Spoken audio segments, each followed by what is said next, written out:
Welcome to One Word a Day. I'm Sophia, pilot into the universe of Chinese. Let's dive in. Today is the last episode about foreign brands imported into Chinese and how Chinese, somebody, mostly their branding team, want to do this internationalization. They have to localize the branding into the language. And because it's a phonetic language changed to logographic language. So the challenge is there. Different brands have different choices made. And today's 拉夫尔劳伦, okay, just by the sound of it, can you tell it's Ralph Lauren? It's American fashion brand, and it's basically pretty faithful or the best sound mimic of Ralph Lauren. And 拉夫尔, Ralph, okay, just one syllable. But Chinese have to, because we cannot pronounce consonant by itself. Each consonant, if you regard it as an important phonetic component of the imagery, the sound imagery of this brand, it has to be translated as an individual Chinese character. So Ralph becomes 拉夫尔, 拉尔夫, okay, Ralph, okay, so 拉尔夫turned into three.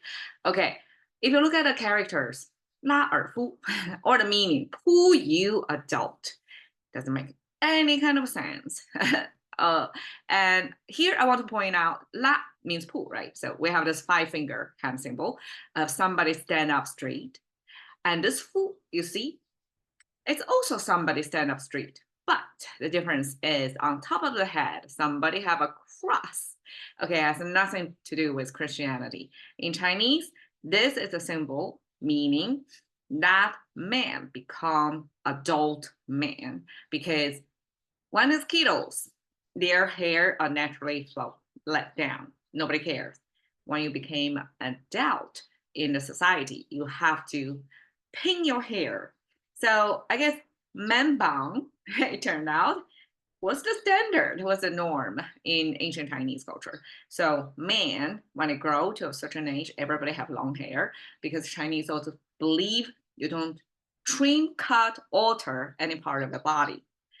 I'm not sure if tattoo is okay, because that's kind of addition, but it's in a way also alteration. But actually Chinese do use tattoo on your face as a punishment to recognize you as somebody who committed a crime before. So you have something on your face, public display of that. It's a way of punishment.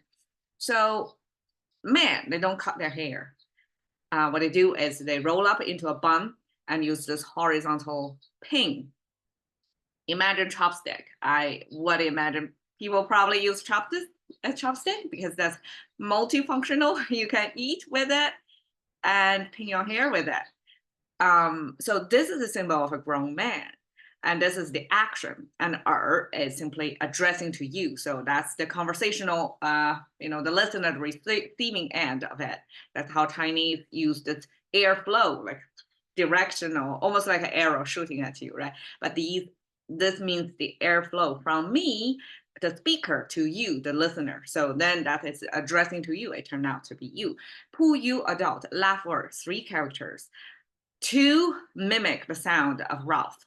Now, Lauren, okay, Lao Lun, that's kind of simple, right? It's 2 syllables and Chinese 2 characters. And Lao means labor. Okay, labor is symbolized with this rake symbol. It's the plow, a rake, it's a farming tool. And use that as muscle power symbolization. And it's related to working, right? And this is kind of light up the fire, overnight working. So it's really intensive labor. Okay, Lun, that is something I want to point it out, because Confucius philosophy is about ordering people, like create a hierarchical society. Like if you're at a lower rank, you're content with your position. Nobody rebel. And that's simply, ideology easy for the ruler to control a way bigger population than the ruling class, right? So this order thing was central concept in Confucianism. Like things got order. You have to one obey the other. There's a whole sequence of obeying order. And this order is made of human figure on the left side, which looks like that, just like that. I interpret it as two legs standing being. And then the right side have this triangle, and triangle implies this order. And if language creator back then visualize social hierarchy as a pyramid shape, I mean, good for them. That's like, they are social scientists back then already describing the phenomenon of the tip and then the base, right? And then the middle 5 vertical lines combined with 2 horizontal lines simply means like a grouping of people. You're in a bundle. So nobody is out of order. Nobody is without such binding. You're part of a pack of some sort. So that's the visual depiction of what it means under the Confucianism order. So 劳伦 labor order again doesn't really make many meaning. It's simply phonetic translation.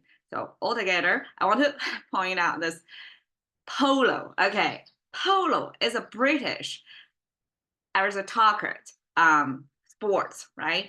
It's upper class, and people look upward, and so they want to use that as their branding, as if they have sort of tie or root in this aristocracy. But in China is like an agrarian society. Most of us never in contact with any horses, so this is exotic. And I guess the branding came over, and for Chinese consumers for a long time, we don't really distinguish, is it European or American? It's all foreign brands to us. And this polo sport and everything, all that imagined upper class behavior tied with polos, with horses and the sport kind of gives the glory or, the glow from the brand. And I guess less about its verbal translation. 拉夫尔劳伦 doesn't speak anything. This image of polo sport conveys probably more of its, Western and upper class kind of implications of the branding. All right, so that's 拉夫尔劳伦, Ralph Lauren. Thank you for your time. See you another day.